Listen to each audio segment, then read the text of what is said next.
শীতের সকালে কুয়াশাচ্ছন্ন আকাশ আর সূর্যাস্তের মন কাড়া দৃশ্য।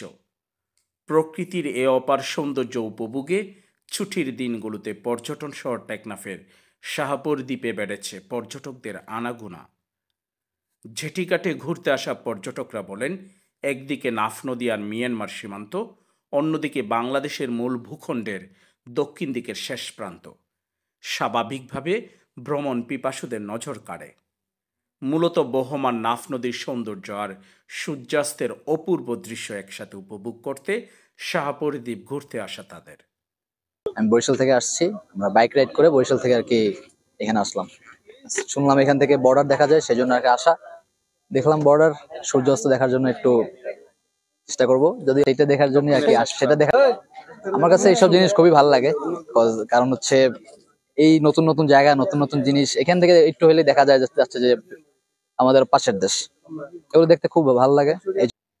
দ্বীপের স্থায়ী বাসিন্দা জাকারিয়া আরফাজ বলেন, শাহপুর দ্বীপের প্রাকৃতিক সৌন্দর্য প্রকৃতির অপূর্ব দান। পাহাড় সমুদ্রের অনিন্দ্য সৌন্দর্যের এক বিস্তীর্ণ দ্বীপ এটি। দিগন্ত জোড়া সবুজের সমারোহ, বিস্তৃত জলরাশি, বঙ্গোপসাগরের উত্তাল ঢেউ আর জেলেদের মাছ ধরার দৃশ্য প্রকৃতিপ্রেমীদের মনের খোরাক যোগাবে বলে বিশ্বাস তার। যে আপনি সৌন্দর্যের কথা বলছেন, এই সৌন্দর্য এটা তো প্রকৃতিরই দান, তো আগে থেকে এই সৌন্দর্য আছে। পাশাপাশি তিনি জলবায়ু পরিবর্তনের প্রভাবে সমুদ্র গর্ভে বিলীন হয়ে যাওয়া বদর মুকাম দ্বীপের স্মৃতিচারণ করেন। আপনার এই শাহপুর দ্বীপ এবং ওই সেন্ট মার্টিনের মধ্যবর্তী একটা জনপদ ছিল বদর মুকাম। ওই জনপদটা হচ্ছে এখন আপনি এটা সাগরে তলিয়ে গেছে। একটা সময় এটা একটা সমৃদ্ধ একটা জনপদ ছিল। মিয়ানমার সঙ্গে এটা বিভিন্ন বাণিজ্যিক একটা স্পট ছিল। এখানে দূর দূরান্ত থেকে সাম্পান নৌকা এসে এখান থেকে বিভিন্ন ধরনের বাণিজ্যিক মালামাল ওই বদর মুকাম থেকে কি করা হতো, নিয়ে যাওয়া হতো, মিয়ানমারের সাথে আমদানি রপ্তানি হতো ওই বদর মুকাম স্পট থেকে। কিন্তু হচ্ছে ওই জলবায়ুর যে পরিবর্তন, এই পরিবর্তনে আমরা এখন আর সাগরে বদর মুকামের অস্তিত্ব আমরা আর খুঁজে পাই না। এটা সাগরে কিভাবে বিলীন হয়ে গেছে এখানে। এদিকে স্থানীয়রা জানান, দীর্ঘদিন যাতায়াত সমস্যায় শাহপুর দ্বীপ একটি বিচ্ছিন্ন দ্বীপে পরিণত হয়েছিল, কিন্তু বর্তমানে যাতায়াত সমস্যা সমাধান হয়েছে। এছাড়া শীত মৌসুম হওয়ায় পর্যটকদের আনাগোনা বেড়েছে।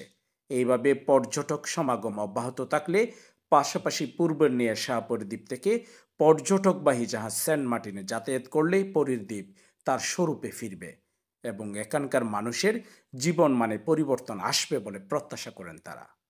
আমাদের শাহপুর দ্বীপ থেকে 2011 সালে সেন্ট মার্টিনের যে জাহাজগুলা আছে, সেই জাহাজগুলা শাহপুর দ্বীপ জিটি থেকে সেন্ট মার্টিন যাওয়া হতো।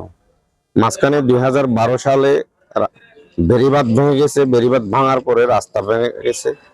যাতায়াত বিচ্ছিন্ন হওয়ার কারণে সেন্ট মার্টিনের জাহাজগুলো আবার টেকনাফ নিয়ে গেছে। মাঝখানে আমরা অনেকদিন রাস্তা বিচ্ছিন্নতার মধ্যে ছিলাম। এখন আলহামদুলিল্লাহ আমাদের রাস্তা যাতায়াতের ব্যবস্থা আছে। সেন্ট মার্টিনের জাহাজ বা ট্রলারগুলো যদি শাহপুর দ্বীপ থেকে যাওয়া হয় সেন্ট মার্টিন, শাহপুর দ্বীপের মানুষের জীবনের জন্য অনেক ভালো হবে এবং সেন্ট মার্টিন যারা যাবে 3-4 ঘন্টা আগে এখানে পৌঁছবে। সেজন্য আমি সেন্ট মার্টিনের জাহাজগুলো শাহপুর দ্বীপ থেকে যাওয়ার জন্য বিনীতভাবে অনুরোধ করছি। আমাদের সমস্যাটা হচ্ছে, আমার নিজের স্পিড আছে।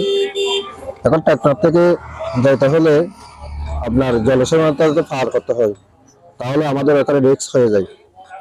এখন আমাদের দাবিটা হচ্ছে একটাই, এই বুট চলাচল যেটা হচ্ছে এটা এই ঘাটটা হচ্ছে শাহপুর দ্বীপ দিকে গেলে আমাদের জন্য সুবিধা হয়, অতি দ্রুত সময়ে আমরা পৌঁছাতে পারি।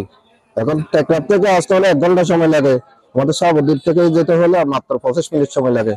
টেকনাফ থেকে আসতে হয়, জলসীমা অতিক্রম করতে হয়। এখন শাহপুর দ্বীপ থেকে গেলে তো জলসীমা অতিক্রম করতে হবে না। বিধায় আমি সংশ্লিষ্টদের কাছে একটাই দাবি, সময় কম হয়,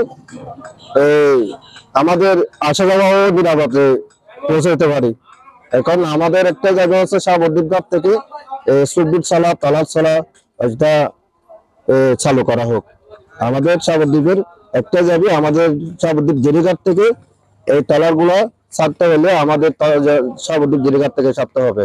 এটা শাহপুর দ্বীপের জনগণের দাবি। নিউজ ডেস্ক, রূপান্তর।